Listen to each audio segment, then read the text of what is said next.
Hello friends, this is Poonam and welcome to Subira study points.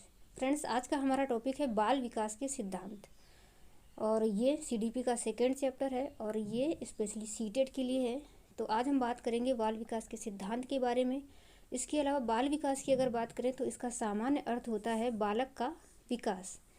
तो चलिए friends शुरू करते हैं। और आज हम इसके अंतर्गत क्या क्या पढ़ेंगे, हम पढ़ेंगे बाल विकास की अवधारणा, बाल विकास के सिद्धांत, बाल विकास के सिद्धांतों का शैक्षिक महत्व, बाल विकास को प्रभावित करने वाले कारक। इसके अलावा हम कुछ क्वेश्चन की प्रैक्टिस भी करेंगे ताकि आप लोग अपनी तैयारी को जान सकें। तो चलिए फ्रेंड्स शुरू करते हैं। उसके अलावा अगर आप लोग चैनल पर नए हैं तो चैनल को सब्सक्राइब कर लें और वीडियो अगर अच्छी लगती है तो वीडियो को लाइक एंड शेयर करना ना भूलें। और फ्रेंड्स, मैं कोशिश करूँगी कि ये वीडियो इस वीडियो को देखने के बाद आप लोगों को ऐसा बिल्कुल भी ना लगे कि आपका टाइम खराब हुआ। तो चलिए देखते हैं। सबसे पहले बाल विकास की अवधारणा, यानी कि बालक के जन्म से लेकर किशोरावस्था के अंत तक उसमें होने वाले शारीरिक एवं मानसिक परिवर्तनों को सामूहिक रूप से बाल विकास कहा जाता है।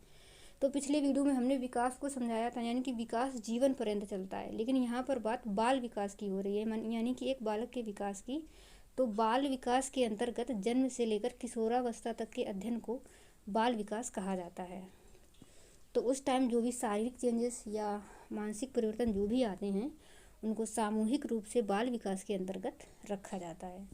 उसके आगे देख लेते हैं बाल विकास के सिद्धांत। तो पहला सिद्धांत है निरंतरता का सिद्धांत। निरंतरता से मतलब यानी कि विकास जो है वो जीवन पर्यंत चलता है, यानी कह सकते हैं कि विकास एक ना रुकने वाली प्रक्रिया है।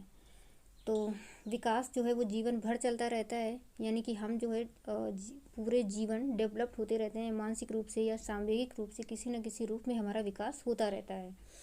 उसके बाद अगला सिद्धांत है वैयक्तिक भिन्नता का सिद्धांत, क्योंकि प्रत्येक व्यक्ति अपने आप में भिन्न होता है या कुछ विशिष्ट विशेषताएं रखता है, तो उसका जो विकास है वो भी भिन्न भिन्न तरीके से होता है, मतलब भिन्न रूप में होता है। कह सकते हैं कि जैसे कुछ बच्चे जो होते हैं वो जल्दी ही बोलना सीख जाते हैं या थोड़ा जल्दी चलना सीख लेते हैं, जबकि कुछ बच्चे ऐसे होते हैं कि वो थोड़ा देर से बोलना सीख पाते हैं या थोड़ा देर से चलना सीख पाते हैं। और उसके बाद अगला है विकास की दिशा का सिद्धांत। इसके अंतर्गत दो विकास के सिद्धांत हैं, यानी कि मस्तिष्क दो मुखी विकास क्रम और समीपता विकास क्रम। इसकी अगर बात करें तो इसे सिफेलोकाउडल या सिरोन्मुखी विकास क्रम भी कहा जाता है, या सिर से पैर की तरफ विकास होता है। तो इसको याद रखेंगे, यानी कि विकास जो है वो सर से पैर की तरफ होता है।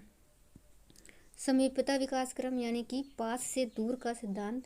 जो विकास है वो पास से दूर की तरफ होता है या केंद्र से बाहर की तरफ होता है, क्योंकि पहले बच्चे की रीढ़ की हड्डी का विकास होता है, उसके बाद उसके हाथ पैर इन सभी अंगों का विकास होता है। तो इसको हम समीपता विकास क्रम कहेंगे।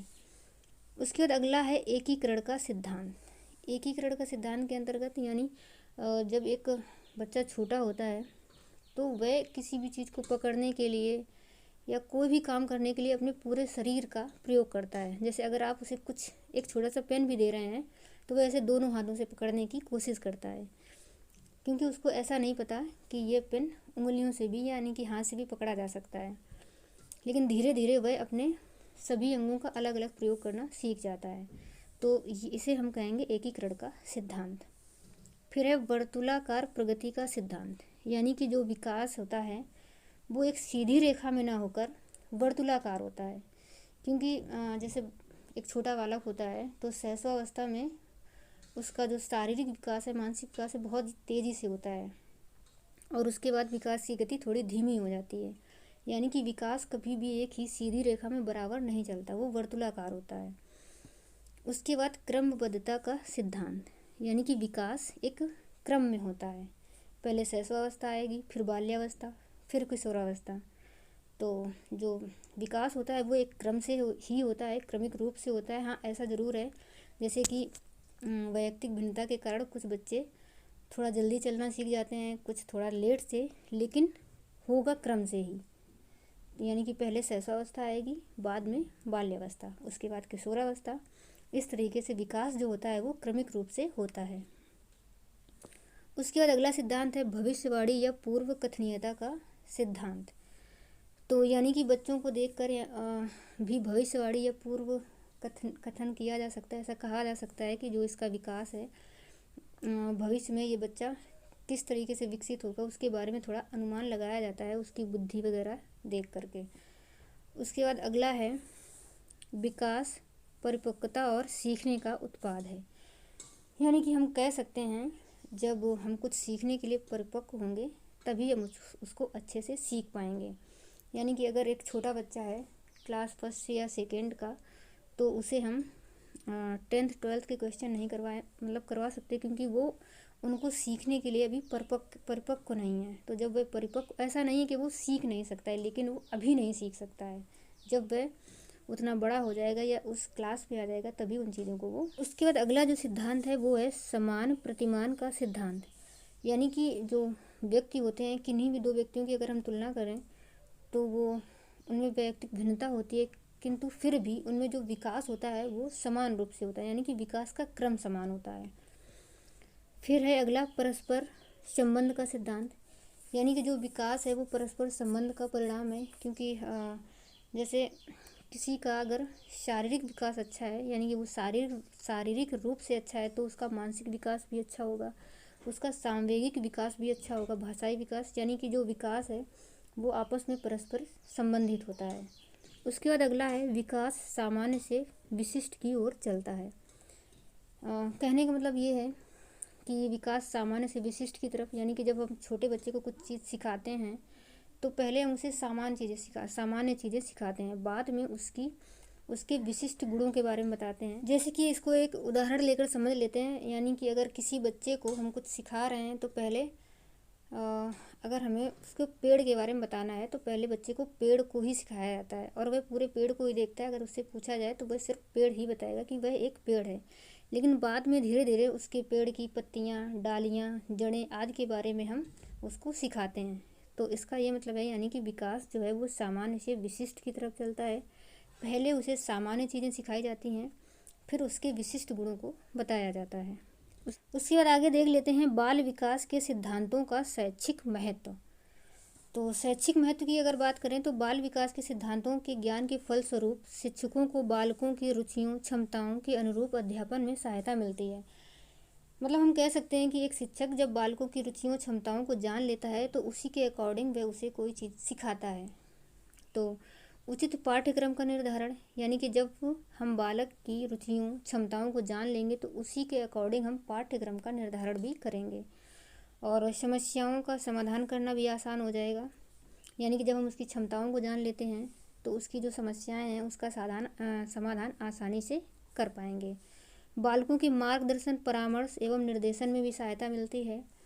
इस प्रकार से बालकों के सर्वांगीण विकास में भी सहायक है। उसके बाद हम देख लेते हैं बाल विकास को प्रभावित करने वाले कारक। तो बाल विकास को प्रभावित करने वाले जो कारक हैं उनके अंतर्गत आंतरिक कारक और बाह्य कारक भी आते हैं। तो सबसे पहले हम देखते हैं आंतरिक कारक। तो पहला कारक है वंशानुगत कारक। यानी कि जो बाल विकास को प्रभावित करते हैं वो वंशानुगत कारक भी होते हैं, क्योंकि जो एक बालक होता है उसका जो शारीरिक गठन होता है, यानी कि रंग, रूप, आकार या उसकी लंबाई जो भी होती है वो आनुवंशिक कारकों के हिसाब से होती है। तो आनुवंशिक कारक भी बाल विकास को प्रभावित करते हैं। शारीरिक कारक की अगर बात करें तो बहुत से ऐसे बच्चे होते हैं जो जन्म से ही कमज़ोर होते हैं, दुबले पतले होते हैं, या फिर किसी न किसी बीमारी से ग्रसित हो जाते हैं। तो ऐसे बालकों का भी विकास प्रभावित होता है, क्योंकि अगर उनका जो शरीर है वो स्वस्थ नहीं है तो मानसिक विकास को वो प्रभावित करेगा। उसके बाद बुद्धि।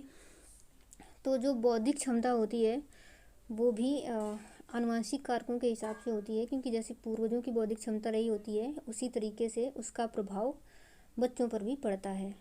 और संवेगात्मक कारक की अगर बात करें तो संवेग भी बालकों के विकास को प्रभावित करते हैं, क्योंकि कई ऐसे बालक होते हैं जो बहुत ज़्यादा क्रोधित स्वभाव के होते हैं या उग्र स्वभाव के होते हैं, या फिर कुछ बालक काफ़ी ज़्यादा भयभीत रहने वाले होते हैं। तो ऐसे बालकों का जो विकास होता है उनके विकास पर ऐसे बालकों का उनके विकास पर प्रतिकूल प्रभाव पड़ता है। जबकि काफ़ी बालक ऐसे होते हैं जो थोड़ा खुश रहते हैं या फिर डरते नहीं, निडर होके अपना काम करते हैं, तो उनके विकास पर ऐसे बालकों का प्रभाव जो है वो अनुकूल प्रभाव पड़ता है।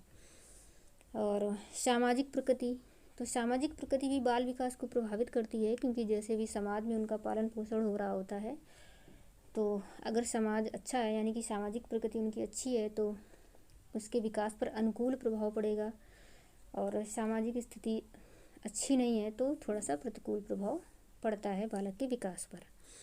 उसके बाद आगे देख लेते हैं बाह्य कारक। तो गर्भावस्था के दौरान माता का स्वास्थ्य एवं परिवेश, यानी कि गर्भावस्था के दौरान यदि माता का जो स्वास्थ्य है वो अच्छा नहीं है तो उसका प्रभाव बच्चे पर पड़ेगा। किस तरीके के परिवेश में वो रह रही है, ये इन सभी चीज़ों का प्रभाव बच्चों पर पड़ता है।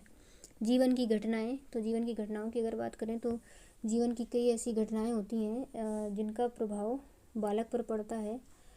जैसे कि कभी कभी क्या होता है कि जो बच्चे के माता पिता होते हैं उनमें लड़ाई झगड़ा होता रहता है, तो मतलब ऐसी कभी कभी ऐसी सिचुएशन हो जाती है कि अगर माता पिता को अलग होना पड़ा तो एक जो बच्चा है उसे मतलब माता और पिता दोनों का ही प्यार नहीं मिल पाता, तो ऐसी कंडीशन में उसका जो विकास है वो प्रभावित होता है।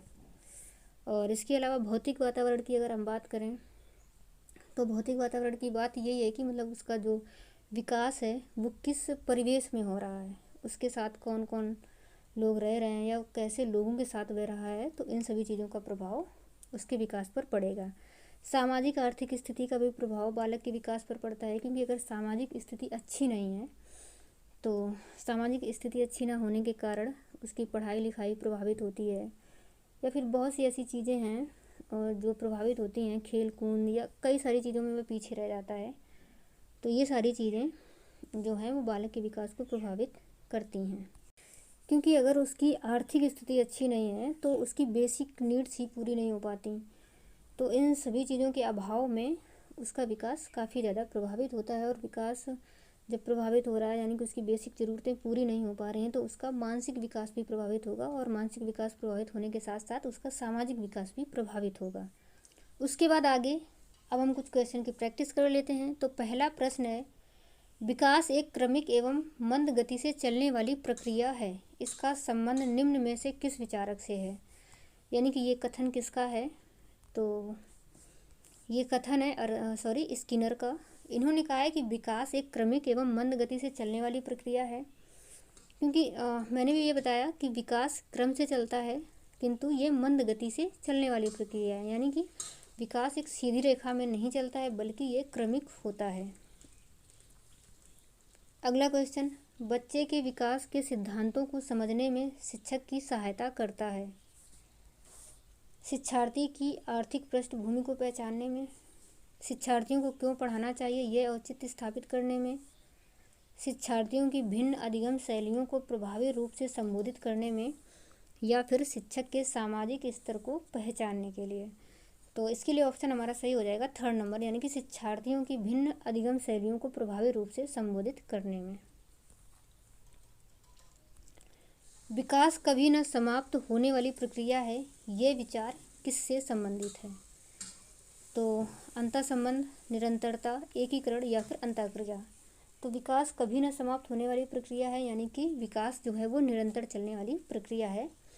तो ऑप्शन हमारा 2nd नंबर सही हो जाएगा। मानव विकास कुछ विशेष सिद्धांतों पर आधारित है, निम्नलिखित में से कौन सा मानव विकास का सिद्धांत नहीं है। अनुक्रमिकता, प्रतिवर्ती, सामान्य से विशिष्ट और निरंतरता।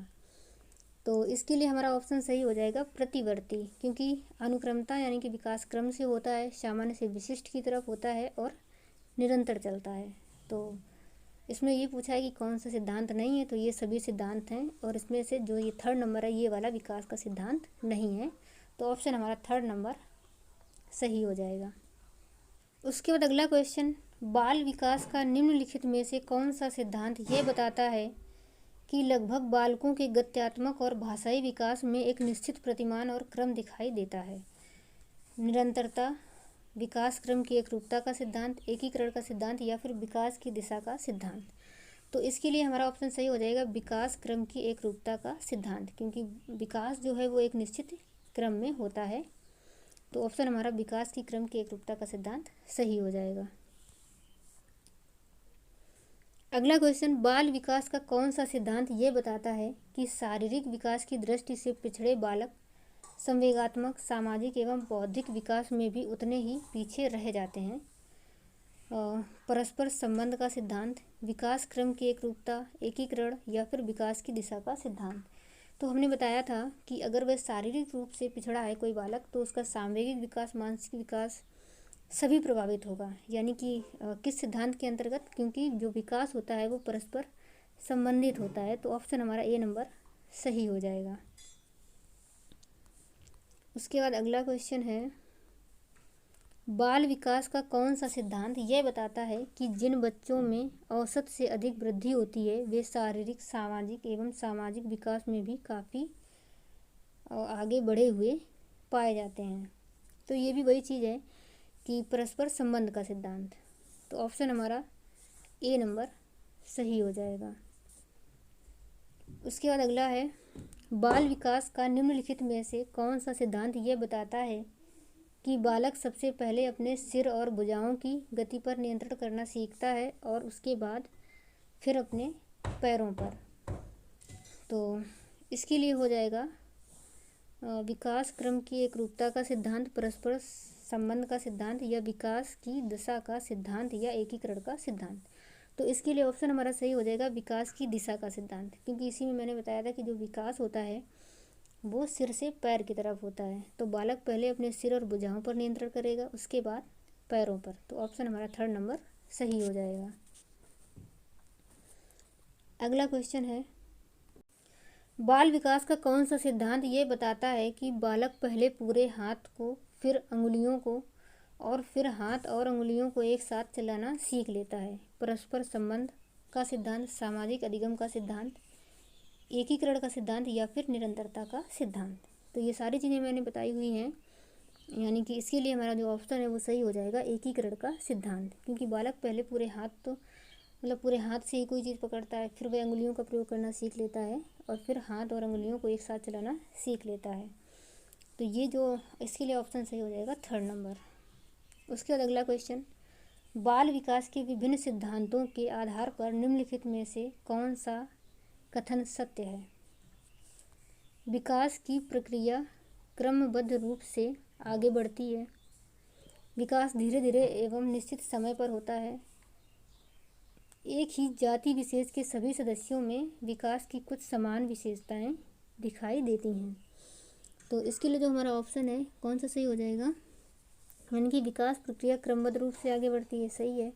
विकास धीरे धीरे होता है और निश्चित समय पर होता है, ठीक है ये भी, कि विकास जो है वो धीरे धीरे होता है और निश्चित समय पर होता है। एक ही जाति विशेष के सभी सदस्यों में विकास की कुछ सामान्य विशेषताएं दिखाई देती हैं, तो ये भी सही हो जाएगा। तो इसके लिए ऑप्शन हमारा सही हो जाएगा ये सभी। तो चलिए फ्रेंड्स, आज की वीडियो में इतना ही, और मैं आशा करती हूँ कि आप लोगों को वीडियो अच्छे से समझ में आया होगा। एंड आगे मिलेंगे अगली वीडियो में, तब तक के लिए bye bye and take care.